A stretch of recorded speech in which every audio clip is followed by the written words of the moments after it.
Queridos irmãos, recebam a paz do Senhor Jesus. Que alegria estar mais uma vez com você aqui para mais uma videoaula das lições bíblicas da EBD, Escola Bíblica Dominical. Nesta feita, nós estamos aí com a lição dos adultos, aprendendo sobre a igreja em Jerusalém. Na semana passada já tivemos a lição 1, uma lição maravilhosa. Se você não teve oportunidade de assistir, vou deixar o link aqui na descrição ao término da aula de hoje. Você corre para lá assistir a aula que foi da semana passada. É muito bom ter você aqui mais uma vez. Se você não me conhece, eu sou o Micael Henrique e é uma alegria ter você aqui no canal. Já aproveita, se inscreve, deixa o seu like. Sempre que tiver dúvidas, perguntas, sugestões, comentários, dicas, escreva aí nos comentários, conta para mim também como tem sido a EBD aí na sua cidade, de que cidade você é, qual igreja, qual estado. Vai ser uma alegria conversar com você através dos comentários. Pois bem, queridos, nós vamos à nossa lição de número 2. Na semana passada, com a graça de Deus, falamos da igreja que nasceu lá em Pentecostes, em Atos dos Apóstolos, no seu capítulo de número 2. Derramamento do Espírito Santo traz ali a inauguração da igreja. E a igreja de Cristo, como nós sabemos, ela se estabelece em Jerusalém. E aqui, a título de introdução, eu quero trazer para a lousa e colocar aqui com vocês, que nós estamos na nossa lição 2 dos adultos e nós vamos falar da igreja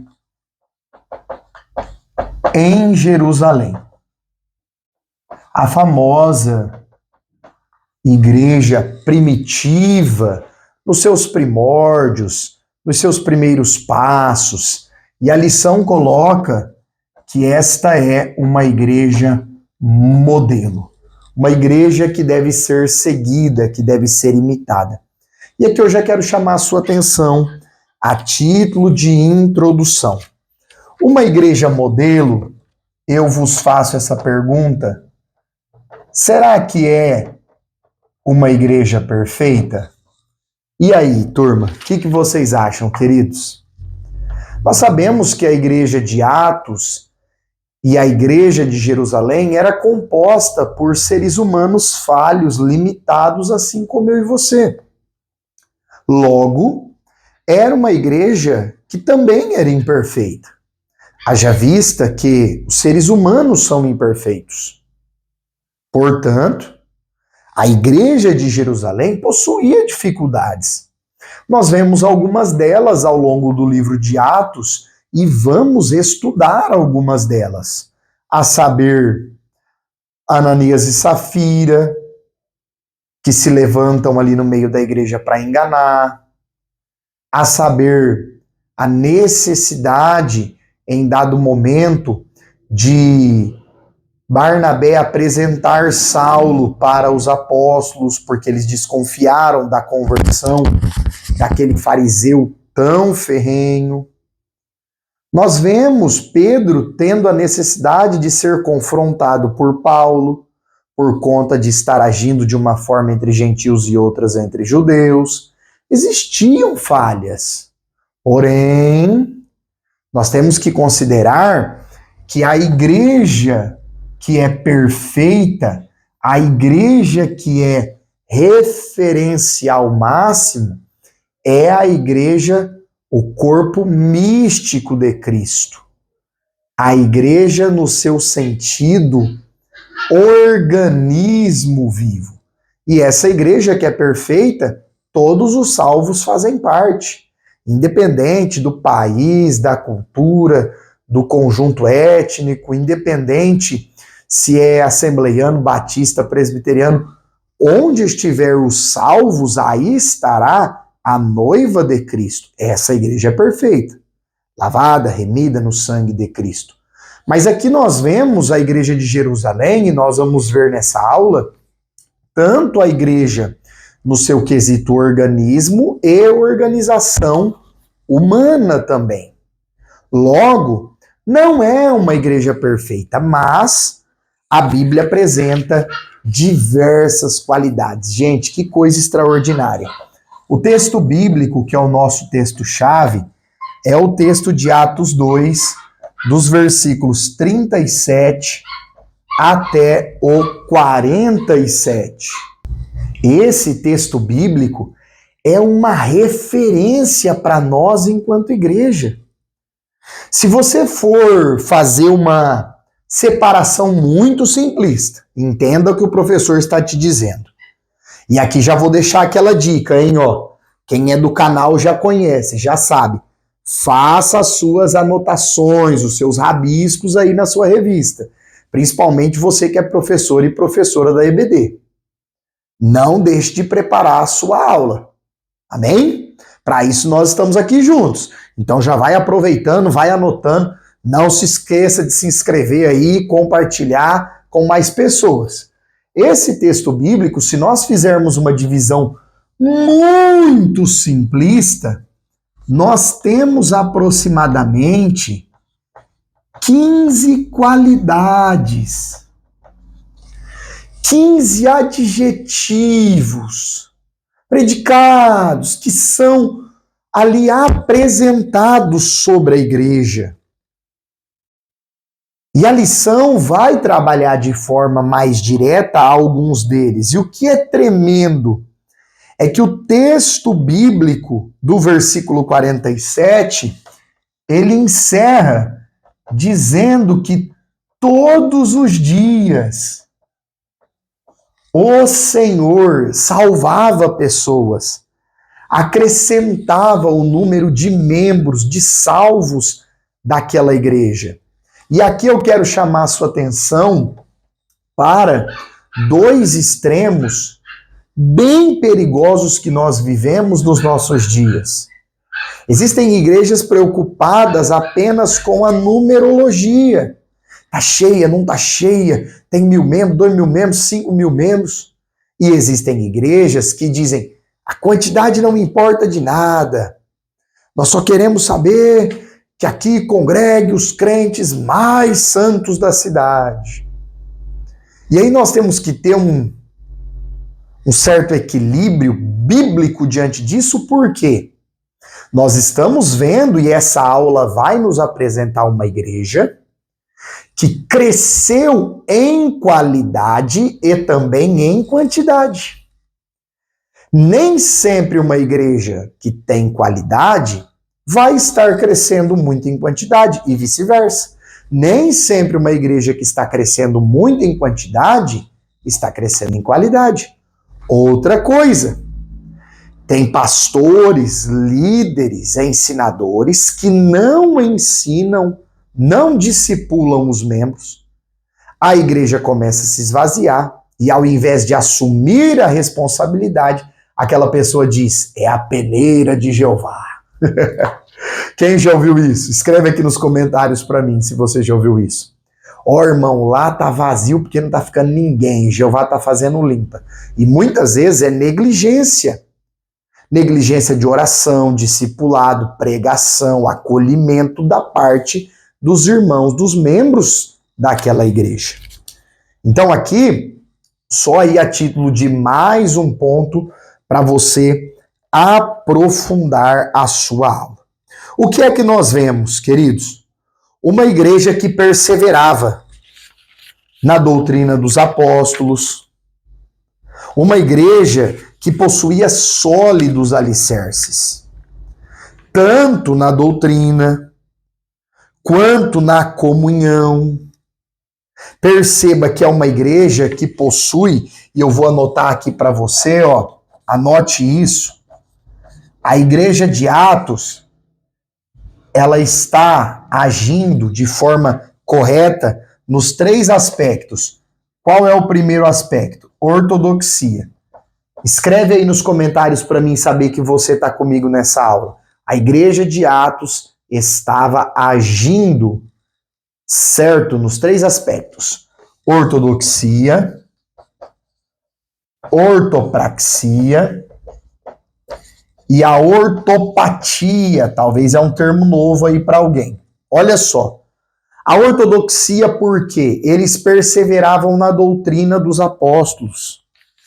Irmãos, a expressão doutrina, ela aparece mais de 30 vezes no Novo Testamento.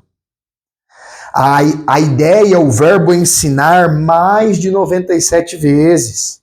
A expressão mestre, mais de 59 vezes. Ou seja, a igreja bíblica, uma igreja bíblica, apostólica, verdadeira, uma igreja genuinamente pentecostal, e aí eu falo exclusivamente com você, que é meu irmão assembleiano de denominação pentecostal, uma igreja para ser bíblica, apostólica, uma igreja para ser viva e eficaz, ela precisa ter o ensino correto da palavra de Deus. Porque com o ensino correto é possível fazer discípulos. Fazer discípulos, discipular e sermos discipulados uns pelos outros. Sem isso não há igreja verdadeira. Isto posto, nós podemos pensar na ortopatia e na ortopraxia, por quê? Porque enquanto a ortodoxia é o ensino correto, a ortopraxia é a prática. Colocar em prática o ensino correto que estamos recebendo, tendo a ortopatia, os sentimentos corretos. É por isso que o texto bíblico aqui dessa aula comenta que eles perseveravam juntos na comunhão, na koinonia. Tinham tudo em comum, estavam juntos. Ah, irmão Micael, mas tinha o pessoal lá que era mais o pessoal da doutrina, outros era o pessoal que gostava de ficar junto, outro era o pessoal que gostava de orar. Nada disso. A Bíblia mostra de maneira uniforme. Sempre juntos eles ensinavam, aprendiam, sempre juntos eles estavam, sempre juntos eles oravam. Então perceba, não havia aquela ideia de um grupo gosta disso, outro grupo gosta daquilo. Não. Todos estavam no mesmo propósito. E o que é tremendo é que isso era visível para as pessoas. E aí a lição também vai colocar e vai apontar no tópico 2 os dois símbolos, as duas ordenanças que Cristo deixou para a sua igreja. Diferente daquela crença dos 7 sacramentos do catolicismo apostólico romano, o nosso segmento evangélico protestante apresenta apenas 2 ordenanças, que são o batismo nas águas, como sinal de arrependimento. Ah, irmão Micael, e o ladrão, que eu costumo dizer que é um ex-ladrão na cruz, foi salvo para glória de Deus e pela graça de Deus. Ele não teve tempo de se batizar. Ah, irmão Micael, alguém aceitou Jesus no leito. Não vai dar tempo de se batizar. Irmão Micael, alguém sofreu um acidente, fui lá, evangelizei, Deus levou. Não deu tempo. Agora, detalhe muito importante aqui, questão perigosa. Tem muitas pessoas que frequentam a igreja por anos, que não estão se preparando para serem salvas ao passar pela morte ou no arrebatamento da igreja, porque querem ficar na igreja e querem permanecer no mundo. A estes que não batizam porque não querem assumir publicamente diante de Deus, dos anjos e do mundo a sua fé em Jesus, estes a Bíblia chama em Apocalipse 21, versículo 8, de tímidos, e eles não herdarão o reino dos céus. São os covardes com relação à sua fé. Então, se você conhece alguém assim, ou se você, meu amado irmão, minha querida irmã, que está me ouvindo, talvez está em uma situação dessa, abrace o compromisso do evangelho por completo. Amém? Se você está comigo aí, escreva aqui embaixo. Abrace o compromisso do Evangelho por completo. E a segunda ordenança é a ceia do Senhor, em que nós, irmãos, ao olhar para o Novo Testamento, não há uma regra. Faz a ceia uma vez por ano, como era feita a Páscoa judaica. Faz a ceia uma vez por mês. Faz a ceia todo domingo. Não há uma regra.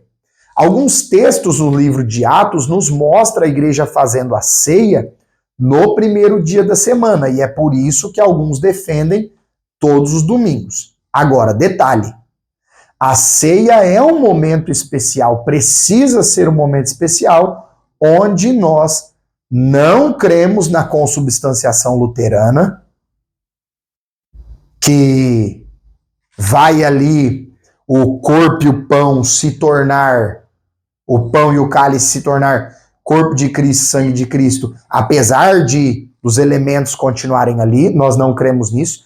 Também não cremos na transubstanciação católica, que o pão vira corpo e aí se come a carne de Jesus, e o cálice vira sangue, não cremos. Que nós cremos, 1 Coríntios, capítulo de número 11, o apóstolo Paulo recebeu do Senhor e nos ensinou. Fazer isso todas as vezes que comerdes e beberes, em memória de mim. Então Jesus está presente na ceia de forma espiritual. Haja vista que nós estamos celebrando a sua morte e a sua ressurreição. Amém? E aí nós vamos encaminhando para concluir, porque a lição vai nos dizer e vai chegar nesse ponto que a igreja, em cada alma havia temor. De maneira, irmãos, que os cristãos se reuniam, é claro que a princípio, no templo, nas sinagogas, depois as perseguições judaicas começam sobre os cristãos e eles passam a se reunir de casa em casa. E aqui nós vemos a igreja crescendo com muito temor a Deus, Deus operando sinais e maravilhas no meio do povo, a igreja acolhendo, abraçando os novos convertidos, sejam eles judeus, sejam eles romanos, sejam eles gregos. Que coisa linda! A igreja verdadeiramente como esse rebanho do bom pastor Jesus Cristo, alegre, feliz, pujante por estar recebendo outras pessoas e novos irmãos agregando-se à fé. E aí nós vemos uma igreja adoradora, uma igreja entregue, uma igreja que vai se lançar na presença de Deus, vai enfrentar muita perseguição, muito problema, morte, derramamento de sangue, as casas destruídas, tem que se espalhar pelo mundo, mas esses são pontos para as próximas aulas. E eu vou aguardar você. Não se esqueça, nos ajude, se inscreva no canal, deixe os seus comentários, dúvidas, perguntas, sugestões aqui nos comentários, deixe o seu like, curte esse vídeo e compartilha com mais irmãos. Até a próxima aula, Deus abençoe você.